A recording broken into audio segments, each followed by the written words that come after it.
Hi, good morning all of you. Today's our topic is greenhouse gases. This is very important topic of the all competitive examinations. A competitive examination prepare అయ్యే వాళ్ళైనా సరే ఈ green house gas అనే topic గురించి నేర్చుకోవాల్సిన అవసరం ఉంది. ఎందుకంటే మనకి ఏ కాంపిటేటివ్ ఎగ్జామ్ తీసుకున్నా కానీ దాంట్లో ఎన్విరాన్మెంట్ అండ్ డిజాస్టర్ మేనేజ్మెంట్ అనేటటువంటి సబ్జెక్ట్ టాపిక్ ఉంటుంది.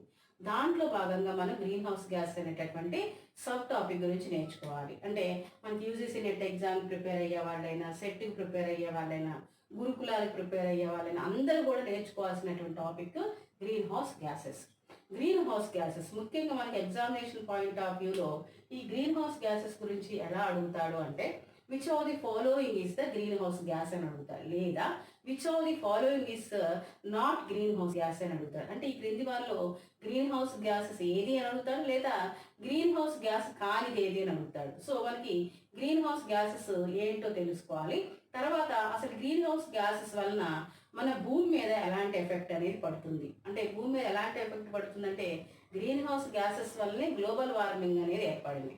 గ్లోబల్ వార్మింగ్ అంటే ఏంటంటే increasing the average temperature on the earth.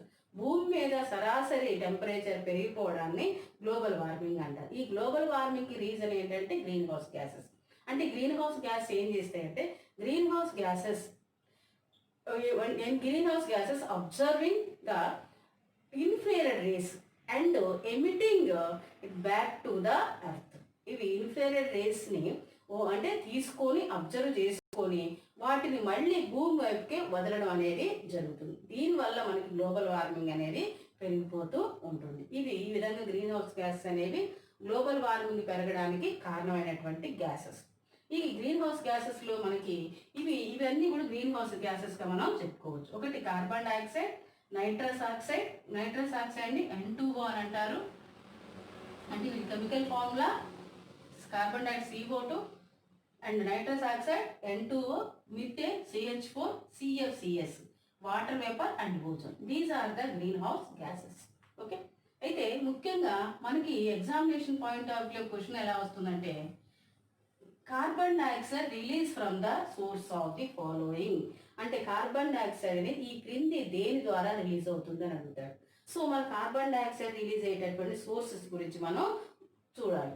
ఆ కార్బన్ డైఆక్సైడ్ అనేది ఏ సోర్సెస్ ద్వారా రిలీజ్ అవుతుందంటే mainly carbon dioxide emissions release from the two ways of the source. One it is the natural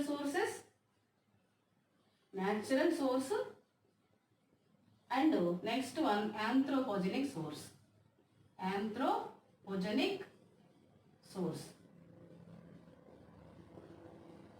ఇక్కడ natural sources అంటే సహజమైనటువంటి పద్ధతుల ద్వారా, అంటే భూమి మీద జరిగేటటువంటి కొన్ని సహజమైనటువంటి కారణాల ద్వారా కార్బన్ డైఆక్సైడ్ ఎమిషన్స్ అనేవి రిలీజ్ అవుతాయి.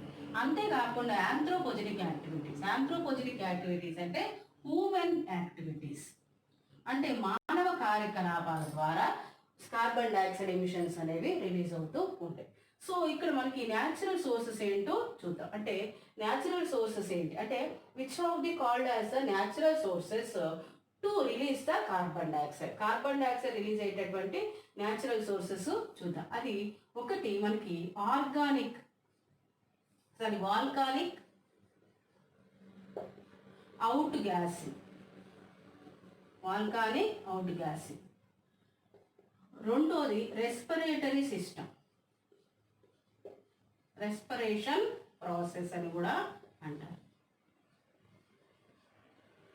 Next combustion of organic matter.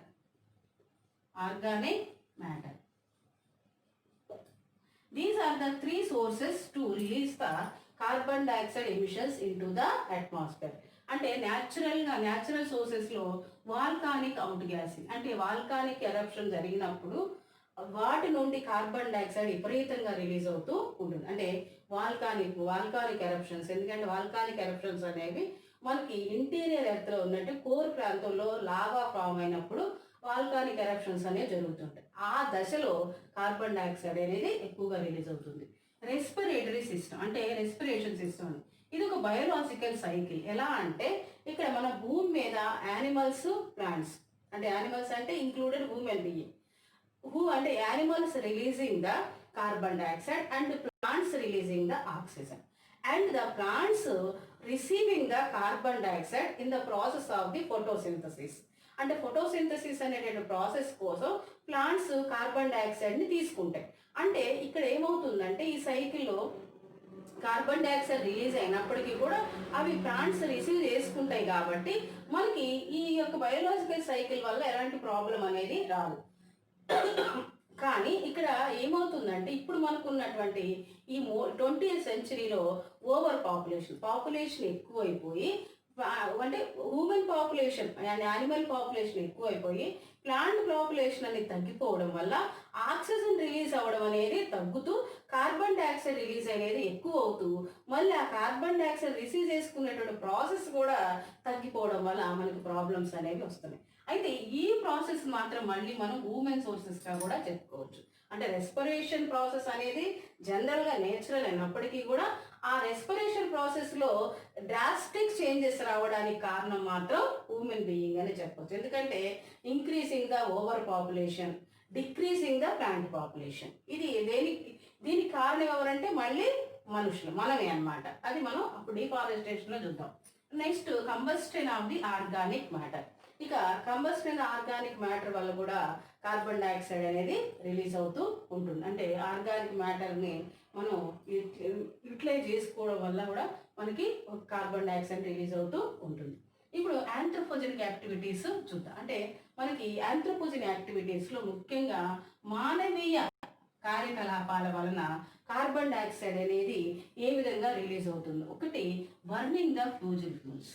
Burning the fossil fuels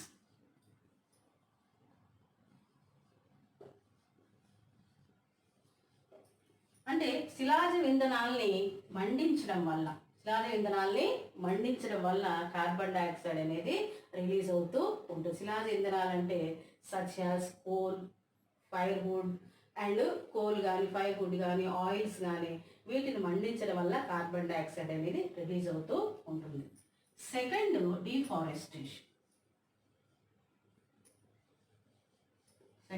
deforestation. Deforestation వల్ల కూడా కార్బన్ డైఆక్సైడ్ రిలీజ్ అవుతుంది. చెప్పాను కదా, ఇక్కడ రెస్పిరేషన్ సిస్టంలో ఇక్కడ మనం ఎక్కువ మొత్తంలో ప్లాంట్స్ని మనం డిఫారెస్టేషన్ చేయడం వల్ల ఇక్కడ ఆక్సిజన్ పర్సంటేజ్ తగ్గిపోయి కార్బన్ డైఆక్సైడ్ పర్సంటేజ్ అనేది పెరిగిపోవడం, కార్బన్ డైఆక్సైడ్ ఎమిషన్స్ అనేవి పెరిగిపోవడం జరుగుతుంది. ఓకే, సో ఇవి మనకి anthropogenic activities.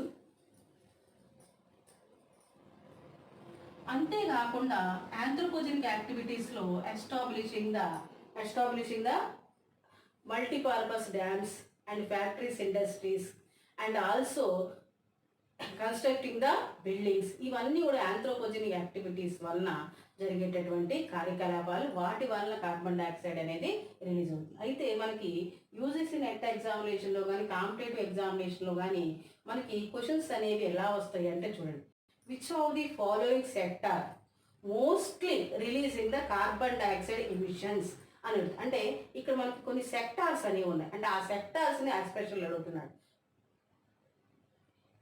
which of the following sectors mostly releasing the carbon dioxide emissions. అంటే మనకి ఈ సెక్టార్స్ తీసుకున్నట్లయితే main sector of the carbon dioxide emissions in the atmosphere, it is the one transport. ఇది ఆర్డర్లోనే మనం గుర్తుపెట్టుకోవాలి. ఒక్కోసారి ఆర్డర్ కూడా అడిగేటటువంటి అవకాశం ఉంది. Next, factories and industries. 3, domestic waste. 4, agricultural activities.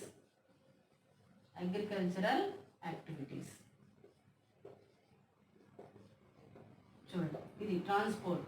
అంటే మనకి శిలాజ ఇంధనాలను మండించడం వల్ల కార్బన్ డైఆక్సైడ్ అనేది ఎక్కువగా రిలీజ్ అవుతుందని చెప్పుకున్నాం కదా. అంటే to run the transport we are using the petrol and diesel, అంటే by products of the petroleum. Then automatically carbon dioxide emissions releasing. అంటే ట్రాన్స్పోర్ట్ని రన్ చేయడం కోసం మనం పెట్రోలియం ప్రొడక్ట్స్ అయినటువంటి పెట్రోల్ని డీజిల్ ఎక్కువగా వాడతాం.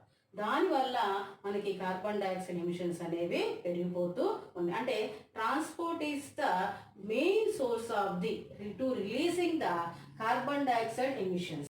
ఇది మనకి మెయిన్ సోర్స్గా చెప్పుకోవచ్చు. అయితే దీంట్లో కూడా మనకి ఈ యొక్క ట్రాన్స్పోర్ట్ అంటే ఈ కార్బన్ డైఆక్సైడ్ ఎమిషన్స్ని తగ్గించేటటువంటి అవకాశాలు ఇప్పుడు మనకి అందుబాటులో ఉన్నాయి. ఏంటంటే to run the transport we are using the petrol and diesel, but in that place if we use the CNG, ఒకవేళ ఈ ప్లేస్లో సిఎన్జిని కానీ మనం యూజ్ చేసినట్లయితే మనం కార్బన్ డైఆక్సైడ్ ఎమిషన్స్ని కొంతలో కొంత తగ్గించేటటువంటి అవకాశం ఉంది. ఎందుకంటే CNG is the polluted free gas. దీని మీద polluted free gas.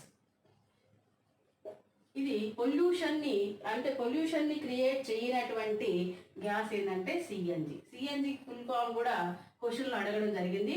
Compressed natural gas. Compressed natural gas. Okay, అంటే మనం ఎక్కువ మొత్తంలో అంటే మన ట్రాన్స్పోర్ట్ అంతా కూడా సిఎన్జితో నడిచినట్లయితే కార్బన్ డైఆక్సైడ్ ఎమిషన్స్ అనేవి తగ్గుతాయి. తగ్గకపోయినా కనీసం స్టేబుల్గా ఉంటాయి, ఇంకా పెరగకుండా ఉంటాయి అన్నమాట. స్టేబుల్గా ఉన్నా కానీ మనకు ఎలాంటి ప్రాబ్లం అనేది రాదు. సో అంటే ఇక్కడ to use the petrol and diesel in place of that if we use the CNG then we can decrease and we can keep stable the carbon dioxide emissions. ఇంకొక క్వశ్చన్ కూడా మనకి అడగడం జరిగింది దీంట్లోనే. సిఎన్జి అనేది ఎక్కడి నుండి ఉత్పత్తి అవుతుంది? CNG produced from the top most part of the petroleum wells. గుర్తుపెట్టుకోండి, ఇది top most part of the petroleum wells. Petroleum wells మనకి పెట్రోల్ అంటే top most part of the petrol wells నుండి సిఎన్జిని ఉత్పత్తి చేస్తారు. టాప్ మోస్ట్ అంటే పెట్రోల్ వెల్స్లో పై ఎత్తుల ప్రాంతం ఏదైతే ఉందో అక్కడ నుండి సిఎన్జి ఉత్పత్తి చేస్తారు. ఇంకొక మంచి విషయం ఏంటంటే పెట్రోల్ వెల్స్లో పెట్రోల్ ఖతం అయిపోయిన తర్వాత కూడా అంటే కంప్లీట్గా అయిపోయిన తర్వాత కూడా కొన్ని సంవత్సరాల వరకు సిఎన్జి అనేది మనకి లభ్యం అవుతుంది. సో మనకి సిఎన్జి లభ్యం అవుతుంది కాబట్టి ట్రాన్స్పోర్ట్ విషయంలో సిఎన్జిని వాడుతూ ఇక్కడ కార్బన్ డైఆక్సైడ్ ఎమిషన్స్ని తగ్గించేటటువంటి రెస్పాన్సిబిలిటీ మన మీదనే ఉంది. ఎందుకంటే మనం సిఎన్జికి సంబంధించిన వెహికల్స్ని వాడడం వల్ల కార్బన్ డైఆక్సైడ్ ఎమిషన్స్ అనేవి తగ్గిపోతూ ఉంటాయి. ఓకే, తర్వాత నెక్స్ట్ ఫ్యాక్టరీస్ అండ్ ఇండస్ట్రీస్. అంటే మనకి since the industry revolution the human being activities increased very lot. Due to this increasing the human being activities, the carbon dioxide emissions also growing అంటే respectively. మనకి ఈ industry revolution వచ్చిన తర్వాత human being activities అనేవి పెరిగిపోతూ వాటి వలన carbon dioxide emissions అనేవి పెరిగిపోతుంది. ఎట్లా అంటే ఇక్కడ మనకి ఇండస్ట్రీ రెవల్యూషన్ అనేది వచ్చిన తర్వాత ఓవర్గా ఇండస్ట్రీస్ని ఫ్యాక్టరీస్ని ఎస్టాబ్లిష్ చేయడం జరిగింది. Because due to the increase in the manufacturing products, అంటే increase in the manufacturing product to improve the economical conditions for every country. ప్రతి కంట్రీ కూడా సెకండ్ వరల్డ్ వార్ జరిగిన తర్వాత ప్రతి దేశం కూడా దేని వైపు మొగ్గు చూపించింది అంటే ఎకనామికల్ స్టేటస్ని పెంచుకోవడానికి, సోషల్ స్టేటస్ని పెంచుకోవడానికి ఎక్కువగా ఇంట్రెస్ట్ అనేది చూపించింది. ఈ కారణం చేతనే ఎక్కువగా ఫ్యాక్టరీస్ ఇండస్ట్రీస్ ఎస్టాబ్లిష్ చేసి దాంట్లో మ్యానుఫ్యాక్చరింగ్ని పెంచడం వల్ల ఎక్కువ మొత్తంలో ఉత్పత్తులు తయారు చేయడం వల్ల ఆ ఉత్పత్తులు తయారు చేసేటటువంటి ఆ దశలో కార్బన్ డైఆక్సైడ్ ఎమిషన్స్ అనేవి పెరిగిపోతూ వచ్చినాయి. ఎందుకంటే ఇక్కడ ఇక్కడ కూడా ఫోజిల్ ఫ్యూల్స్ యూజ్ చేస్తారు, కోల్ యూజ్ చేస్తారు, మషినరీస్ యూజ్ చేస్తారు. మళ్ళీ అనేక రకాల ప్రొడక్ట్స్ని ప్రొడ్యూస్ చేయడం అంటే మనకి తయారు చేయడం అనేది మ్యానుఫ్యాక్చరింగ్ చేయడం అనేది జరుగుతుంది. లైక్ సింథటిక్ ఫెర్టిలైజర్స్, కెమికల్స్, ఇవన్నీ కూడా కార్బన్ డైఆక్సైడ్ ఎమిషన్స్ని రిలీజ్ చేసేవి. అంటే సింథటిక్ కానివ్వండి, అంటే మనకి సింథటిక్ ప్లాస్టిక్ కానివ్వండి, కెమికల్స్ కానివ్వండి, సిమెంట్ కానివ్వండి, లేకపోతే ఫెర్టిలైజర్స్ కానివ్వండి, ఈ ఫ్యాక్టరీస్ అన్నిటి నుండి కూడా ఎక్కువ మొత్తంలో కార్బన్ డైఆక్సైడ్ ఎమిషన్స్ అనేవి రిలీజ్ అవుతూ ఉంటాయి. ఇవి చాలా హార్మ్ఫుల్ గ్యాసెస్. ఇవి అట్మాస్ఫియర్లో కలవడం వల్ల మనకు అనేక రకాలైన జబ్బులు వచ్చేటటువంటి అవకాశం ఉంది. కానీ ఇక్కడ ఫ్యాక్టరీస్ ఇండస్ట్రీ ఎస్టాబ్లిష్ చేయడం మాత్రం తగ్గట్లేదు. మ్యానుఫ్యాక్చరింగ్ యూనిట్స్ రోజు రోజుకి పెరిగిపోతున్నాయి. సో అంటే ఫ్యాక్టరీస్ ఇండస్ట్రీస్ అని second sector to release the carbon dioxide emissions in the atmosphere. Okay, మనం ఆ విధంగా గుర్తుపెట్టుకోవాలి. Domestic waste. ఇక డొమెస్టిక్ వేస్ట్ అంటే at our homes we are using అంటే we are burning the fossil fuels such as coal, oils and firewood for cooking process. Cooking process కోసం మన ఇంట్లో మనం ఈ ఫోసిల్ ఫ్యూల్స్ని మండిస్తూ ఉంటాం. ఫోసిల్ ఫ్యూల్స్ అంటే బొగ్గు కానివ్వండి, ఆయిల్స్ కానివ్వండి, లేకపోతే కట్టెలు కానివ్వండి, వీటి వల్ల కూడా కార్బన్ డైఆక్సైడ్ అనేది రిలీజ్ అవుతుంది. అంటే శిలాజ ఇంధనాలను మండించడం ద్వారా కార్బన్ డైఆక్సైడ్ అనేది రిలీజ్ అవుతుంది. మనం వంట చేసుకోవడానికి కెరోసిన్ వాడతాం, లేదా బొగ్గు వాడతాం, లేదా కట్టెల్ని వాడతాం. దీనివల్ల మనకి కార్బన్ డైఆక్సైడ్ అనేది రిలీజ్ అవుతూ ఉంటుంది. కానీ in place of that if use ఇప్పుడు ఎల్పిజి గ్యాస్ వచ్చినాయి, ఎల్పిజి గ్యాస్లు యూజ్ చేయడం వల్ల మనకి కొంతలో కొంత కార్బన్ డైఆక్సైడ్ అనేది రిలీజ్ కాదు. బొగ్గు పొయ్యిలు ఎప్పుడైతే యూజ్ చేసే వాళ్ళమో అప్పుడు ఎక్కువగా కార్బన్ డైఆక్సైడ్ అనేది రిలీజ్ అయ్యేది. సో ఇది మనకి డొమెస్టిక్ యూస్. అంతేకాకుండా అగ్రికల్చరల్ యాక్టివిటీస్ ద్వారా ఏ విధంగా కార్బన్ డైఆక్సైడ్ రిలీజ్ అవుతుందంటే increasing the production of the crops, farmers are using the fertilizers and to killing the harmful germs and pest. They are using the insecticides and pesticides.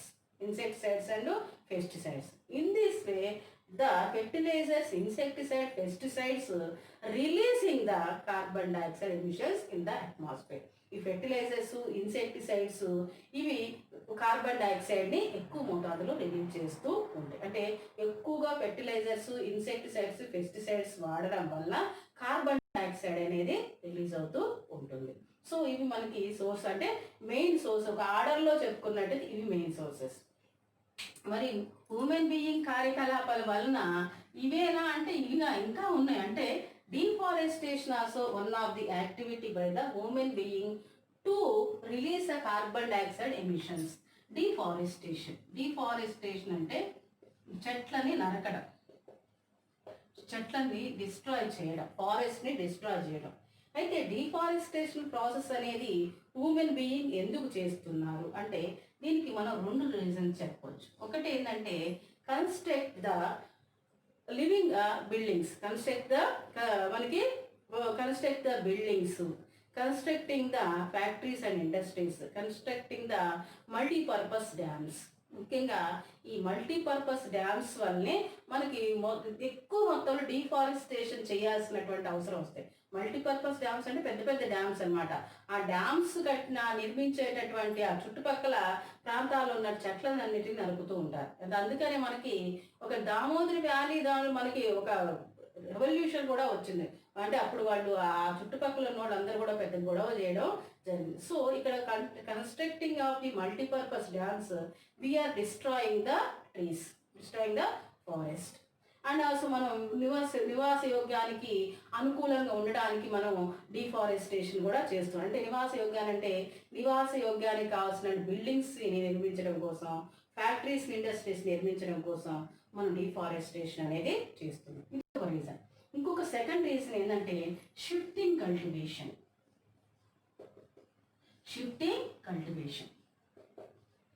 Shifting cultivation means large amount of the trees destroyed and in place of that practicing the agricultural activities. అంటే ఎక్కువ మొత్తంలో ప్లాంట్స్ని destroy చేసి ఆ ప్రాంతంలో agriculture యాక్టివిటీస్ని చేయడాన్ని shifting cultivation అని అంటారు. ముఖ్యంగా ఇది ట్రైబల్ ఏరియాలో ఉండేటటువంటి పీపుల్ ఏం చేస్తారు అంటే ఎక్కువ మొత్తంలో ఫారెస్ట్ని తగలబెడతారు, లేకపోతే నరికేస్తారు. ఆ ప్రాంతంలో అగ్రికల్చరల్ క్రాప్స్ అనేవి పండిస్తూ ఉంటారు. ఎందుకంటే ఇక్కడ ప్లాంటేషన్ అనేది ఎక్కువగా ఉన్న ప్రాంతాల్లో ఆటోమేటిక్లీ ఫెర్టిలిటీ కూడా ఎక్కువగా ఉంటుంది. ఎందుకంటే అక్కడ న్యాచురల్ మాన్యూర్ అనేది పుష్కలంగా ఉంటుంది. Due to the natural manure fertility also very high range. Due to that fertility high range the crops also growing very well. ఇంక వాళ్ళు ఏం చేయని అవసరం, ఏ ఫెర్టిలైజర్స్ వాడని అవసరం లేదు, ఆటోమేటిక్గా అక్కడ పంటలు బాగా పండుతాయి. ఈ కారణం చేత వాళ్ళు ఏం చేస్తారంటే షిఫ్టింగ్ కల్టివేషన్ అనేది చేస్తారు. అది కూడా కంటిన్యూస్గా అదే ప్రాంతంలో చేస్తారంటే చెయ్యరు. వీళ్ళు 5 to 10 years వరకు, అంటే అక్కడ ఉన్నట్టు ఫెర్టిలిటీ తరిగిపోయే వరకు అక్కడ అగ్రికల్చర్ ప్రాక్టీస్ చేస్తూ, ఎప్పుడైతే ఫెర్టిలిటీ అనేది తరిగిపోతుందో ఆ ప్రాంతాన్ని వదిలేసి మళ్ళీ ఇంకొక ప్రాంతానికి వెళ్ళి అక్కడ మళ్ళీ డిఫారెస్టేషన్ చేసి అక్కడ మళ్ళీ అగ్రికల్చర్ ప్రాక్టీస్ చేస్తుంటారు. అలా చేయడం వల్ల ఏంటంటే స్టెప్ బై స్టెప్ ఈ డిఫారెస్టేషన్ అనేది జరుగుతూ మనకి చాలా రకాలైనటువంటి ఫారెస్ట్లు డిసప్పీర్ అవ్వడం జరిగింది. అంటే కొన్ని రకాల ఫారెస్ట్లు ఇప్పుడు కనిపించకుండా పోవడం జరిగింది. దీనివల్ల మనకి డిఫారెస్టేషన్ జరిగేటటువంటి దశలో కార్బన్ డైఆక్సైడ్ ఎమిషన్స్ అనేవి విపరీతంగా పెరుగుతున్నాయి. ఎందుకంటే ప్లాంటేషన్ అనేది ఎక్కువగా ఉంటే ఆ ప్లాంట్స్ కార్బన్ డైఆక్సైడ్ ఎమిషన్స్ని రిసీవ్ చేసుకుని ఆక్సిజన్ని రిలీజ్ చేయడం వల్ల అట్మాస్ఫియర్లో మనకి ఎలాంటి ప్రాబ్లమ్స్ అనేవి రావు. కానీ కార్బన్ డైఆక్సైడ్ ఎమిషన్స్ పెరుగుతూ ఆక్సిజన్ శాతం తగ్గేటటువంటి క్రమంలో మనకి రేడియేషన్ పెరిగిపోయి మన జీవన విధానంలో చాలా సమస్యలు అనేవి వస్తూ ఉంటాయి. సమస్యలు రావడంతో పాటు జబ్బులకు కూడా గురవుతూ ఉంటాం. సో ఇది మనకి డిఫారెస్టేషన్ సంబంధించిన ఇంకొక రీజన్. అంటే one more reason for the carbon dioxide emissions is that thermal power plants.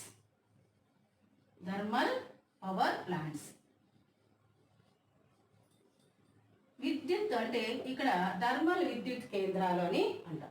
ఈ థర్మల్ విద్యుత్ కేంద్రాల వల్ల కూడా మనకి ఇక్కడ కార్బన్ డైఆక్సైడ్ ఎమిషన్స్ అనేవి రిలీజ్ అవుతూ ఉంటాయి. ఏ విధంగా అంటే ఇక్కడ థర్మల్ పవర్ ప్లాంట్స్లో కోల్ని మండించి కూలింగ్ చేసి ఆ పవర్ని జనరేట్ చేస్తూ ఉంటారు. ముఖ్యంగా మన భారతదేశం లాంటి డెవలపింగ్ కంట్రీస్లో ఎక్కువగా లభ్యమయ్యేటటువంటి కోల్ ఏంటంటే మనకి లిగ్నైట్ మరియు బిట్మనస్. అంటే మనం ఇక్కడ కూడా ఇంకొక చిన్న ఇన్ఫర్మేషన్ తెలుసుకున్నాము. కోల్లో మనకు 4 రకాలైనటువంటి కోల్స్ ఉంటాయి. ఆంథ్రాసైట్, బిటూమినస్, లిగ్నైట్, P2. ఇవి 4 రకాలైనటువంటి కోల్స్. అయితే మన భారతదేశంలో లభ్యమయ్యేటటువంటి కోల్ రకాలు ఏంటంటే బిటూమినస్ అండ్ లిగ్నైట్. ఎస్పెషల్లీ లిగ్నైట్ ఎక్కడ దొరుకుతుందంటే మనకి తమిళనాడులో దొరుకుతుంది. అంటే తమిళనాడులో ఉన్నటువంటి కోల్ మైన్స్లో దొరికేటటువంటి బొగ్గు రకం ఏంటంటే లిగ్నైట్. మనకి ప్రీవియస్ క్వశ్చన్ ఒకసారి అడగడం జరిగింది. కాంపిటేటివ్ ఎగ్జామ్లో కంపల్సరీ ఇలాంటి క్వశ్చన్స్ అడుగుతారు. అంటే లిగ్నైట్ బొగ్గు అనేది ఎక్కడ దొరుకుతుంది, ఎక్కడ లభ్యమవుతుంది అని అడగవచ్చు. లేదా తమిళనాడులో ఉన్నటువంటి బొగ్గు గనుల్లో ఉన్నటువంటి రకం ఏంటని కూడా అడగవచ్చు. అంటే lignite coal mines are located in the place of the Tamil Nadu.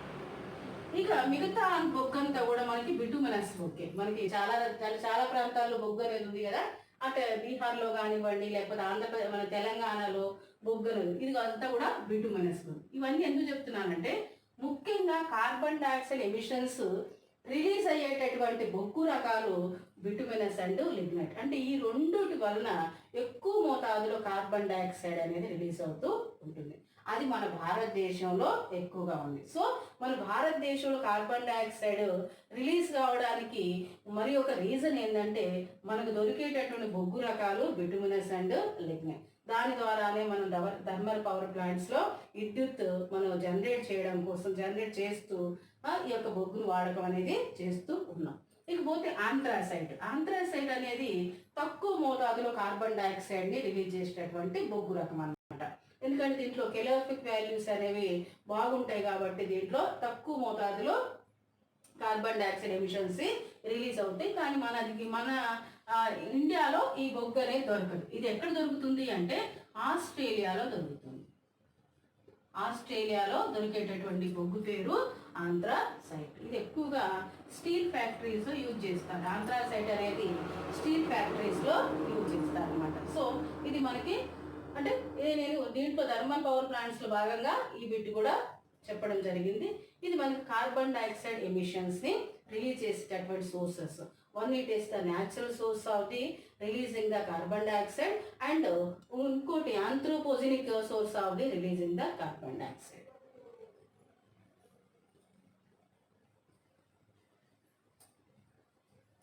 Second అంటే దీన్ని మూడోదనే చెప్పుకోవాలి, nitrous oxide.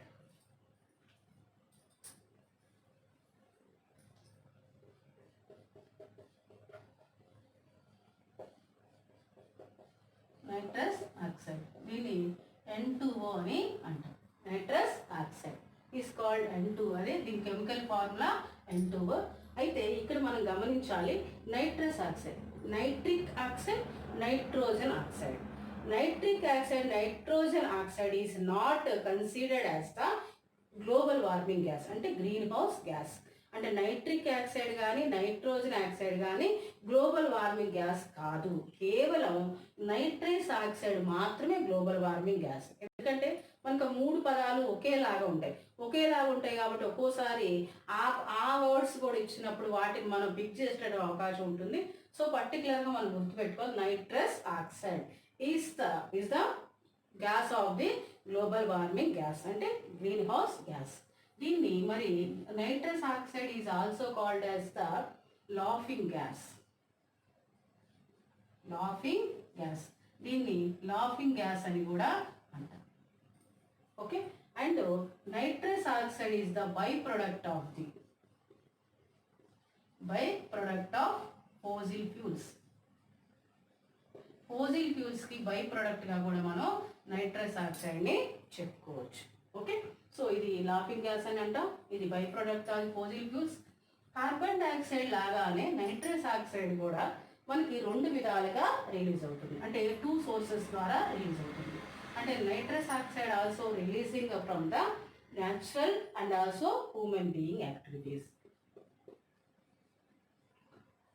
Natural sources and anthropogenic sources.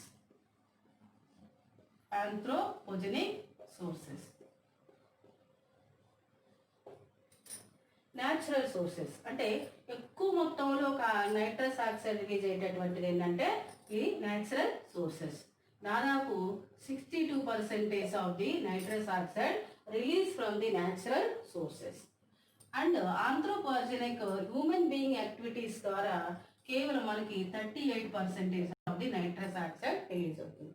కానీ కార్బన్ డైఆక్సైడ్ లాగానే ఇక న్యాచురల్ సోర్సెస్ ద్వారా ఎక్కువ మొత్తంలో నైట్రస్ ఆక్సైడ్ రిలీజ్ అయినప్పటికీ అది భూమి మీద ఎలాంటి ప్రభావం అంటే ఎక్కువ ప్రభావాన్ని చూపించదు. కానీ ఆంథ్రోపోజెనిక్ యాక్టివిటీస్ ద్వారా రిలీజ్ అయ్యేటటువంటి నైట్రస్ ఆక్సైడ్ ద్వారా భూమి మీద ఉన్నటువంటి అట్మాస్ఫియర్లో అప్సెట్ అనేది డిస్టర్బెన్స్ అనేది వస్తుంది. ఎందుకంటే ఇక్కడ human being anthropogenic activities disturb and upset the natural environment on the earth అంటే to release the nitrous oxide. అంటే ఆంథ్రోపోజెనిక్ యాక్టివిటీస్ అనేవి న్యాచురల్ ఎన్వైరన్మెంట్ని డిస్టర్బ్ చేస్తాయి మరియు అప్సెట్ చేస్తాయి నైట్రస్ ఆక్సైడ్ని రిలీజ్ చేయడం ద్వారా. ఎందుకంటే ఎక్కువ ప్రాబ్లమ్స్ అనేవి ఆంథ్రోపోజెనిక్ యాక్టివిటీస్ ద్వారానే వస్తాయి. అది తక్కువ మొత్తంలో రిలీజ్ చేసినప్పటికీ ఎక్కువగా అప్సెట్ చేస్తూ ఉంటాయి. సో మరి న్యాచురల్ సోర్సెస్ ఏంటో కూడా ఒకసారి చూద్దాం. Natural source of the carbon dioxide ఇది ఒక సర్కిల్ రూపంలో మెన్షన్ చేస్తాను. ఈ విధంగా చూసుకున్నట్లయితే ఇక్కడ న్యాచురల్ సోర్సెస్లో ఎక్కువ మొత్తంలో రిలీజ్ అయ్యేటటువంటి నైట్రస్ ఆక్సైడ్ దేని ద్వారా రిలీజ్ అవుతుంది చూడండి. సాయిల్స్ అండర్ న్యాచురల్ వెజిటేషన్ ఇది 60% రిలీజ్ అవుతుంది. చూడండి, సాయిల్స్ అండర్ న్యాచురల్ వెజిటేషన్ అంటే soil under the natural vegetation. ఈ సాయిల్లో ఉన్నటువంటి న్యాచురల్ వెజిటేషన్ ద్వారా నైట్రస్ ఆక్సైడ్ అనేది రిలీజ్ అవుతూ ఉంటుంది. అంటే ఇక్కడ మైక్రోబ్స్ అనేవి ఏర్పడతాయి, చిన్న చిన్న ఆర్గానిజమ్స్, కంటికి కనిపించినటువంటి జీవులు అన్నమాట. వాటి వల్ల నైట్రస్ ఆక్సైడ్ అనేది రిలీజ్ అవుతుంది. అది 60% రిలీజ్ అవుతుంది. ఇక చాలా తక్కువ మోతాదులో రిలీజ్ అయ్యేది ఏంటంటే ఓషియన్స్ ద్వారా, ఇది 5%. Okay, next atmospheric chemical reaction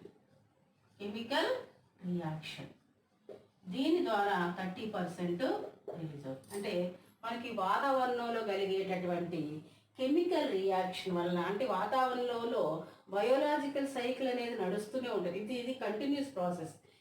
వాతావరణంలో జరిగే కెమికల్ రియాక్షన్ వల్ల కూడా మనకు 30% నైట్రస్ ఆక్సైడ్ అనేది రిలీజ్ అవుతూ ఉంటుంది. ఇది మొత్తానికి మనకి న్యాచురల్ సోర్సెస్ ద్వారా ఎక్కువ మొత్తంలో నైట్రస్ ఆక్సైడ్ దేని ద్వారా రిలీజ్ అవుతుందంటే ఇది soils under the natural vegetation, next oceans, atmosphere chemical reaction. మనకి ఇక్కడ ఎగ్జామినేషన్ పాయింట్ ఆఫ్ వ్యూలో క్వశ్చన్ అడగడానికి అవకాశం ఉంది.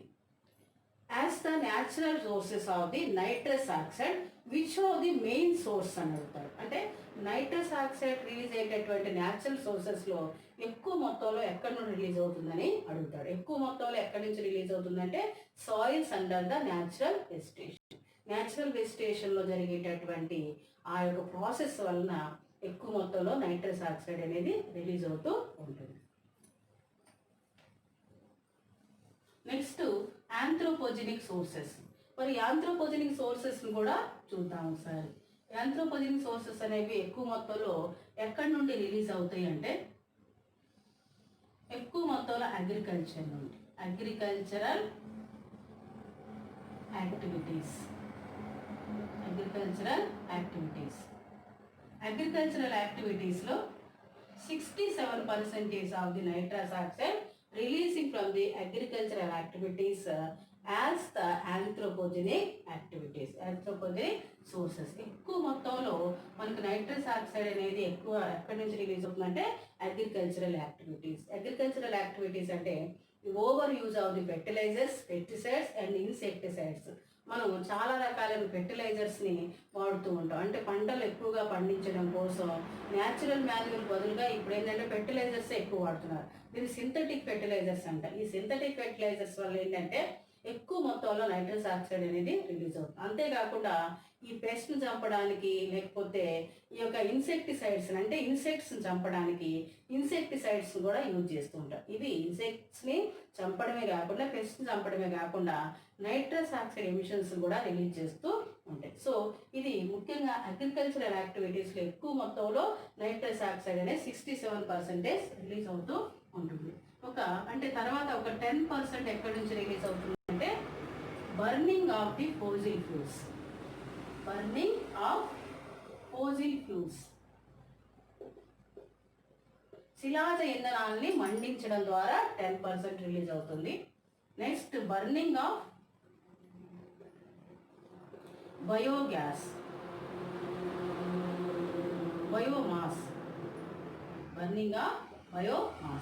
బయోమాస్ అంటే ఏంటంటే టు బర్న్, అంటే బయోమాస్ అంటే చెత్తా చెదారం, అంటే వేస్టేజ్ అని అంటారు. ఈ వేస్ట్ అనేది చాలా రకాలుగా ఉంటుంది. సాలిడ్ వేస్ట్, లిక్విడ్ వేస్ట్, ఏదైనా వేస్ట్. ఈ వేస్ట్లో కూడా మనకి కెమికల్ వేస్ట్ ఉంటుంది, అంటే ప్లాస్టిక్ వేస్ట్ ఉంటుంది, లేదా ఆర్గానిక్ వేస్ట్ కూడా ఉంటుంది. ఏదైనా ఆర్గానిక్ వేస్ట్ కానీ, ప్లాస్టిక్ వేస్ట్ కానీ, కెమికల్ వేస్ట్ కానీ, ఎలక్ట్రానిక్ వేస్ట్ కానీ, ఈ వేస్ట్ అంతటిని కూడా మండించడం వల్ల నైట్రస్ ఆక్సైడ్ అనేది రిలీజ్ అవుతూ ఉంటుంది. దీన్ని మనకి యూజీసీ నెట్ ఎగ్జామ్లో మనకి ఇదొక బయోమాస్ అనేది ఏంటంటే ఈ బయోమాస్ ద్వారా విద్యుత్తును కూడా జనరేట్ చేయవచ్చు. ఇది యూజీసీ నెట్ ఎగ్జామినేషన్లో క్వశ్చన్ ఇవ్వడం జరిగింది. బయోమాస్ ప్లాంట్స్ అంటారు. బయోమాస్ ప్లాంట్స్ అంటే ఏంటంటే to burn the wastage comes from the domestic factories and industries and to produce the power generation is called the biomass power generating plants. అంటే ఈ biomass power plants అంటే ఏంటంటే ఇక్కడ ఎక్కువ మొత్తంలో వేస్టేజ్ని దగ్గర పెడుతూ, అంటే మండించి దాని ద్వారా పవర్ని జనరేట్ చేయడం. ఈ బయోమాస్ ప్లాంట్స్ ముఖ్యంగా ఎక్కడ ఉన్నాయి అంటే అమెరికాలో ఉన్నాయి. ఇది కూడా మనకి జీకే క్వశ్చన్గా యూజ్ అవుతుంది. ఎందుకంటే బయోమాస్ ప్లాంట్స్ ఎక్కువ ఎక్కడ ఉన్నాయంటే అమెరికాలో ఉన్నాయి. ఇంకా మనకి ఇక్కడ భారతదేశంలో ఇప్పటివరకు అయితే రాలేదు, ముందు వచ్చేటటువంటి అవకాశం ఉంది. దానికి ఏంటంటే పెద్ద ప్రాసెస్ అనేది ఎక్కువ మొత్తంలో టెక్నాలజీని యూజ్ చేయాల్సి ఉంటుంది. So burning of the biomass వలన 10% ఆఫ్ ది నైట్రస్ ఆక్సైడ్ అనేది రిలీజ్ అవుతూ ఉంటుంది. తర్వాత ఒక 3% ఎక్కడి నుంచి రిలీజ్ అవుతుందంటే హ్యూమన్ సేవేజ్. హ్యూమన్ సేవేజ్ అంటే హ్యూమన్ ఎక్స్క్రేషన్. అంటే హ్యూమన్ సేవేజ్ అంటే యాక్చువల్గా అన్ట్రీట్మెంట్ ఆఫ్ ది అంటే improper management of the septic tanks. అంటే సెప్టిక్ ట్యాంక్స్ని ప్రాపర్గా మేనేజ్ చేయకపోవడం వల్ల ఈ యొక్క నైట్రస్ ఆక్సైడ్ అనేది రిలీజ్ అవుతూ ఉంటుంది. అంటే ఈ సెప్టిక్ ట్యాంక్స్ అంటే ఎక్కడ పడితే అక్కడ మూతలు లేకుండా వదిలేయడము, వాటిని కరెక్ట్గా మేనేజ్ చేయకపోవడం వలన మనకి నైట్రస్ ఆక్సైడ్ అనేది రిలీజ్ అవుతుంది. సో ఇక్కడ మనకి ఆంథ్రోపోజెనిక్ యాక్టివిటీస్లో ముఖ్యంగా ఎక్కువ మొత్తంలో అగ్రికల్చరల్ యాక్టివిటీస్ నుండి, తర్వాత burning of the fossil fuels, burning of the biomass and human sewage. These are the sources from the anthropogenic activities to release the nitrous oxide. Okay, nitrous oxide is the third most important gas of the greenhouse gases. Greenhouse gases and reason for the global warming. Next, methane. CH4. The chemical formula CH4. Methane is one of the greenhouse gases mostly releasing from the agricultural activities. ఇది కూడా agricultural activities నుండి ఎక్కువ మొత్తంలో release అవుతుంది. అంటే ఇంకొక విషయం కూడా చెప్పుకుంటే మిథేన్ ఎక్కువగా ఏ దేశంలో రిలీజ్ అవుతుందంటే భారతదేశం అనే చెప్పుకోవచ్చు. ఎందుకు భారతదేశంలో ఎక్కువగా మిథేన్ రిలీజ్ అవుతుందంటే భారతదేశంలో 70% of the people depend upon the agriculture. అంటే భారతదేశంలో ఎక్కువ మంది అగ్రికల్చర్ మీద డిపెండ్ అయి ఉన్నారు. వాళ్ళు నివాసం ఉండేది కూడా అగ్రికల్చరల్ ఫీల్డ్స్ దగ్గర, అంటే విలేజెస్లో. అంటే 70% of people living in the villages and depend upon the agricultural activities. అంటే మనకి ఎక్కువ మొత్తంలో అగ్రికల్చరల్ యాక్టివిటీస్ అనేవి జరుగుతూ ఉంటాయి.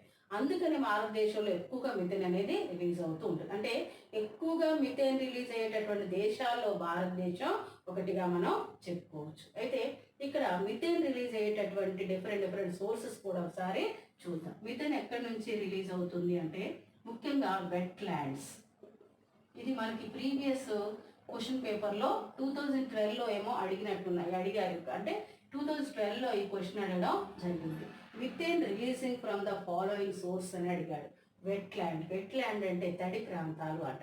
తడి ప్రాంతాలు అంటే ఏంటంటే ఈ పాండ్స్, లేక్స్, ఎక్కడైతే ఈ గుంతలు ఉంటాయి అన్నమాట. గుంతలు ఏంటంటే అంటే పాండ్స్, లేక్స్ ఏదంటే వర్షాకాలంలో కాకుండా ఈ సమ్మర్ సీజన్లో కూడా అక్కడ తడి అనేది ఉంది.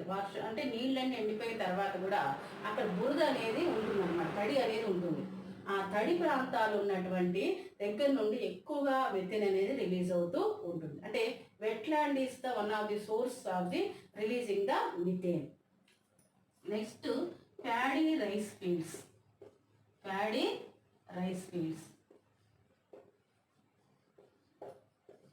ఇంకా ప్యాడీ రైస్ ఫీల్డ్ ఎస్పెషల్లీ వరి పొలాల నుండి మిథేన్ ఎక్కువగా రిలీజ్ అవుతూ ఉంటుంది.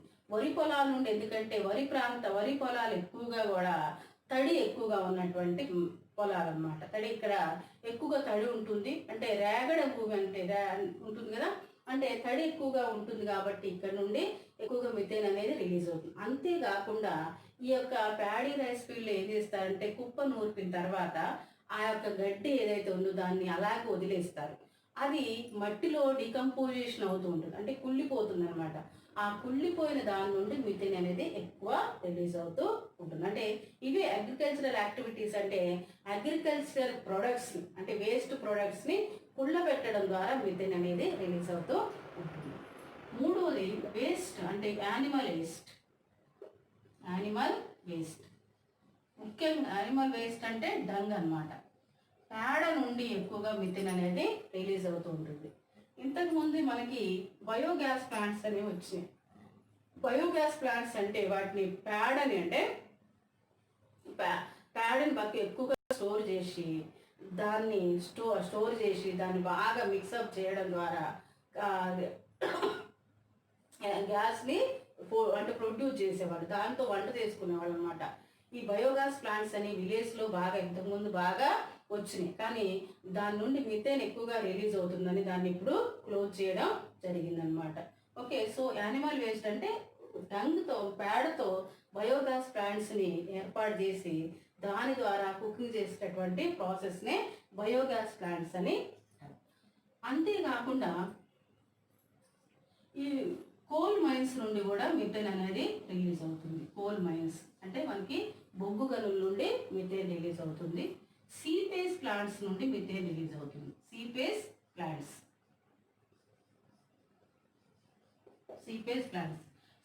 ప్లాంట్స్ అంటే ఏంటంటే వాటర్ శుద్ధి అంటే నీటి శుద్ధి కర్మాగారాలు అంటారు, అంటే వాటర్ ట్రీట్మెంట్ ప్లాంట్స్ అని కూడా అంటారు.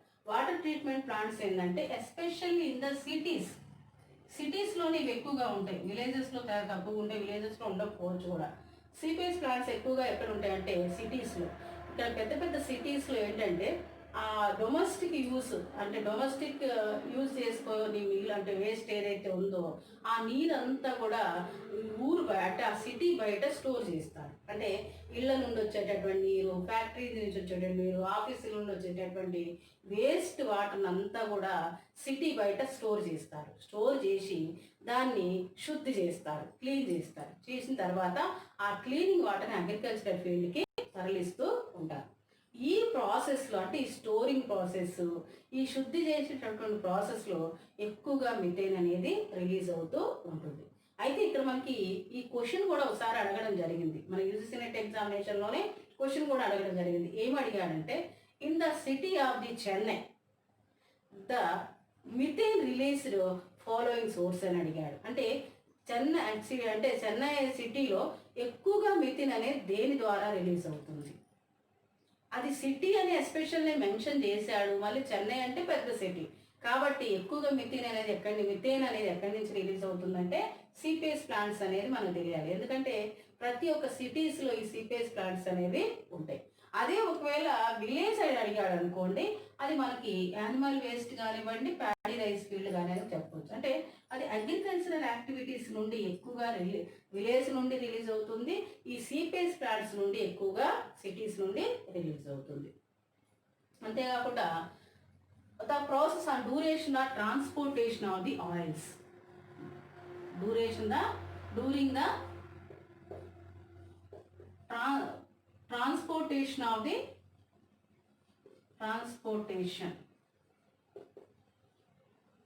transportation of oils. ఈ ఆయిల్స్ని ట్రాన్స్పోర్ట్ చేసేటటువంటి దశలో కూడా ఈ మిథేన్ అనేది రిలీజ్ అవుతూ ఉంటుంది. ఇది మనందరికీ తెలుసు. మినిమాత అనేటటువంటి జబ్బు జపాన్లో ఉన్నటువంటి వాళ్ళకి వచ్చింది. జపానీస్కి మినిమాత అనేటటువంటి జబ్బు వచ్చింది. ఈ మినిమాత అనేటటువంటి జబ్బు ఎందుకు వచ్చింది అంటే ఇక్కడ ఎక్కువ మొత్తంలో ఈ యొక్క పెట్రోలియంని ట్యాంక్స్లో షిప్లో తీసుకొస్తూ ఉంటారు. ఈ ట్యాంక్స్కి ఏదన్నా అంటే ట్యాంక్స్కి ఆ షిప్కి ఏదన్నా హోల్ పడి లీకేజ్ అవ్వడం వల్ల పెట్రోలియం అనేది సముద్రంలో కలుస్తుంది. ఆ సముద్రంలో ఉన్న చేపలు ఆ పెట్రోలియం తాగితే ఆ చేపల్ని మనుషులు తిన్నట్లయితే వాళ్ళకి మినిమాత అనేటువంటి జబ్బు రావడం జరిగింది. అంటే ఇక్కడ మిథేన్ అనేది ఈ యొక్క పెట్రోలియం ప్రొడక్ట్స్ అయినటువంటి పెట్రోల్ నుండి డీజిల్ నుండి రిలీజ్ అవుతుంది. అది ఓవర్ఫ్లో కావడం వల్ల లేకపోతే లీకేజ్ కావడం వల్ల అది అట్మాస్ఫియర్లో స్ప్రెడ్ కావడం వల్ల రిలీజ్ అవుతుంది. ఇంకా ఇవే కాకుండా మనకి ఇంకా సోర్స్ ఏంటంటే పెట్రోలియం వెల్స్ ఎక్కడైతే ఉన్నాయో అక్కడ నుండి మిథేన్ రిలీజ్ అవుతుంది. అంతేకాకుండా ఆర్గానిక్ డికంపోజిషన్ సచ్ అది ల్యాండ్ ఫిల్స్ నుండి కూడా మిథేన్ అనేది రిలీజ్ అవుతుంది. ఇక్కడ ఆర్గానిక్ మ్యాటర్ ఏదైతే ఉందో అంటే ఇప్పుడు డెడ్ బాడీస్ అంటే డెడ్ యానిమల్స్, డెడ్ ప్లాంట్స్ వాటిని భూమి లోపల తోవి పెడతా ఉంటాం కదా, వాటి నుండి కూడా ఆర్గానిక్ మిథేన్ అనేది రిలీజ్ అవుతూ ఉంటుంది. ఇవి అంటే these are the sources of the releasing the methane in the అట్మాస్ఫియర్లో మిథేన్ రిలీజ్ కావడానికి కారణం ఇవి అని చెప్పొచ్చు. Okay, so methane is the one of the gas of the green house gases.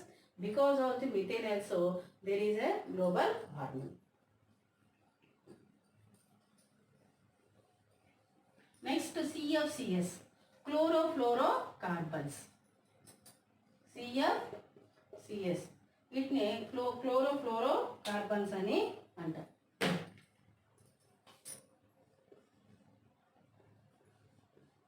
Chlorofluorocarbons. Chlorofluorocarbons are the reason for the global warming and also reason for the ozone depletion. అంటే chlorofluorocarbons అనేవి global వార్మింగ్కే మాత్రమే కాదు, ozone డిప్లేషన్కి కూడా కారణమైంది. ఓజోన్లో whole పడడానికి కూడా కారణమైనటువంటి gas ఏంటంటే మనకి CFCs. ఓకే, సో అంటే ఈ విధంగా క్లోరోఫ్లోరోకార్బన్స్ మరి ఎక్కడి నుండి రిలీజ్ అవుతాయి అంటే, one it is the cement factories, foam industries అంటే ఫోమ్ ఇండస్ట్రీస్ అంటే పరుపుల్లో నింపేటటువంటి ఫోమ్. Next refrigerators,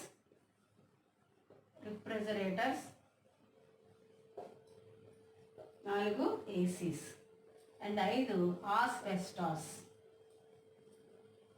asbestos. ఇంటి కప్పుల కోసం వాడేటటువంటి ఆస్బెస్టాస్ ఫ్యాక్టరీస్ నుండి కూడా మనకి క్లోరోఫ్లోరోకార్బన్స్ అనేవి రిలీజ్ అవుతూ ఉంటాయి. ఇది కూడా మనకి చాలాసార్లు కాంపిటేటివ్ ఎగ్జామినేషన్లో అడుగుతున్నటువంటి క్వశ్చన్ కూడా.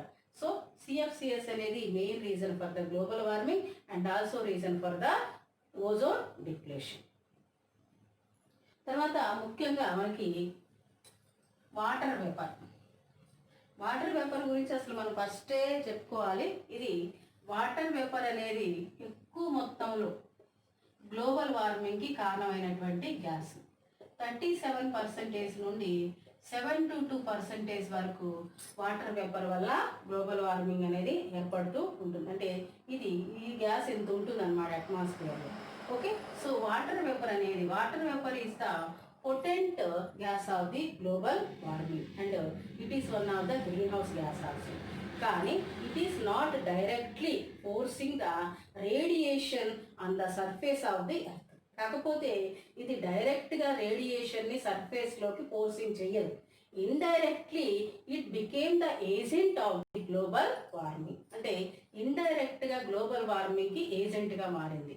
ఎలా మారింది అంటే చూడండి, the warmer the earth surface greater the evaporation. అంటే ఎర్త్ సర్ఫేస్ అనేది ఎక్కువగా వేడెక్కిన కొలది ఇవాపరేషన్ కూడా ఎక్కువ మొత్తంలో జరుగుతూ ఉంటుంది. అంటే evaporation leads the result of the over evaporation, the water vapour also taking the place. అంటే ఎవాపరేషన్ అనేది ఎక్కువగా అవడం వలన because of the evaporation increase, the water vapor percentage also increased on the surface of the earth. ఇక్కడ evaporation process పెరగడం వల్ల water vapour యొక్క percentage కూడా పెరుగుతుంది. వాటర్ వేపర్ అంటే నీరు ఆవిరైపోవడం కూడా ఎక్కువ అవుతూ ఉంటుంది. ఎప్పుడైతే నీరు ఆవిరైపోతూ ఉంటుందో, ఇప్పుడు నీరు ఆవిరైపోయే కొలది ఏంటంటే ఆ నీటి ఆవిరి కోసం ఇక్కడ రేడియేషన్ని మనకి టెంపరేచర్ని తీసుకోవాల్సిన అవసరం ఏర్పడుతుంది. ఆ టెంపరేచర్ని ఎక్కువగా తీసుకోవడం వల్ల తిరిగి దాన్ని భూమి వైపుకే రిలీజ్ చేయడం వల్ల గ్లోబల్ వార్మింగ్ అనేది ఏర్పడుతూ ఉంటుంది. అంటే due to the increase of the water vapour on the surface of the earth, trapping the infrared race and emitting it back to the surface of the earth. చూడండి, అర్థమైనా?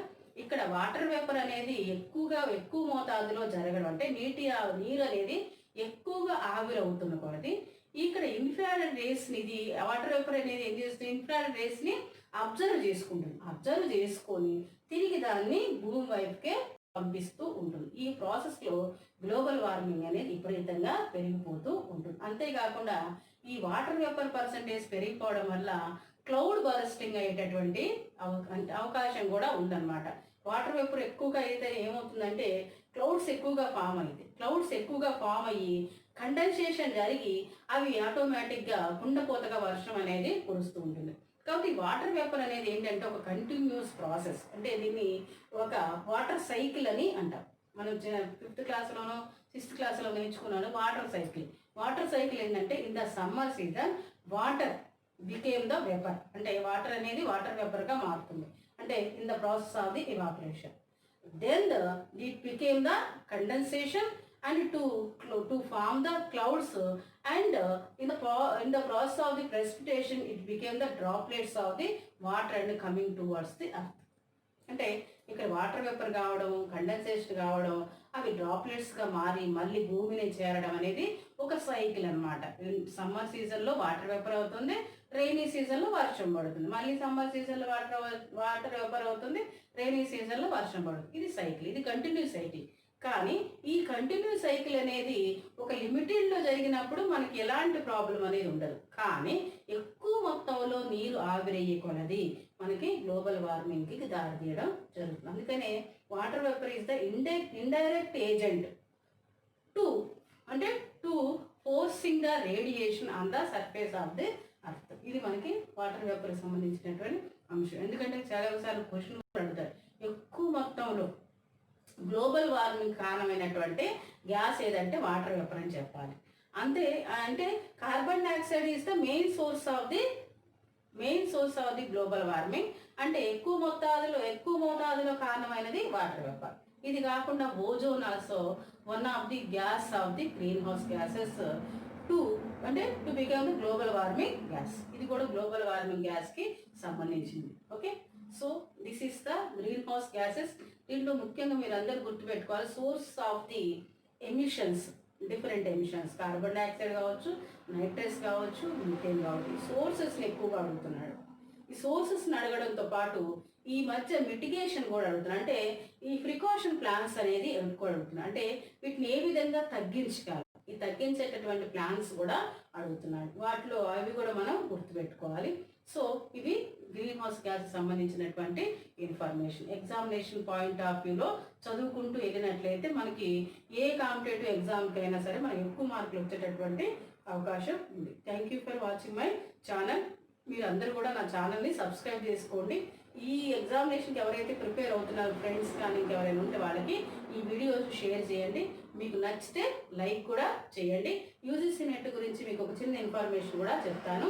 ఇక్కడ NTA conduct చేసినటువంటి టెస్ట్లు ఏవైనా సరే 15th వరకు application పెట్టుకునేటటువంటి అవకాశం మనకి మళ్ళీ కల్పించడం జరిగింది. అంటే మనకి 31st వరకు అప్లై చేసేటటువంటి డేట్ అయిపోయింది కదా, కానీ లాక్డౌన్ కారణంగా ఇంకా కొంతమంది స్టూడెంట్స్ అప్లై చేయలేదేమో అనే ఉద్దేశంతో, అప్లై చేయడానికి అవకాశాలు లేవేమో అనేటటువంటి ఉద్దేశంతో మనకు ఇంకొక 15 days టైం అనేది ఎక్స్టెన్షన్ చేయడం జరిగింది. సో 15th వరకు మీరు ఫీజు పే చేయవచ్చు, అప్లై కూడా చేసుకోవచ్చు. ఎవరైనా సరే అప్లై చేయకుండా ఉన్నట్లయితే వాళ్ళందరూ కూడా అప్లై చేయండి. అంతేకాకుండా ఈ అంశాన్ని మీ ఫ్రెండ్స్ కూడా మీరు ఇన్ఫామ్ చేయండి. ఇంకా 15 days టైం ఉన్నది అనేటటువంటి అంశాన్ని ఇన్ఫామ్ చేయండి. సో డేట్ అంటే అప్లై చేసుకునే డేట్ ఎక్స్టెన్షన్ చేశాడు కాబట్టి మేబీ అప్లై చేసుకునే డేట్ అయిపోయే లోపు మనకు ఎగ్జామినేషన్ డేట్స్ కూడా అనౌన్స్ చేసేటటువంటి అవకాశం ఉంది.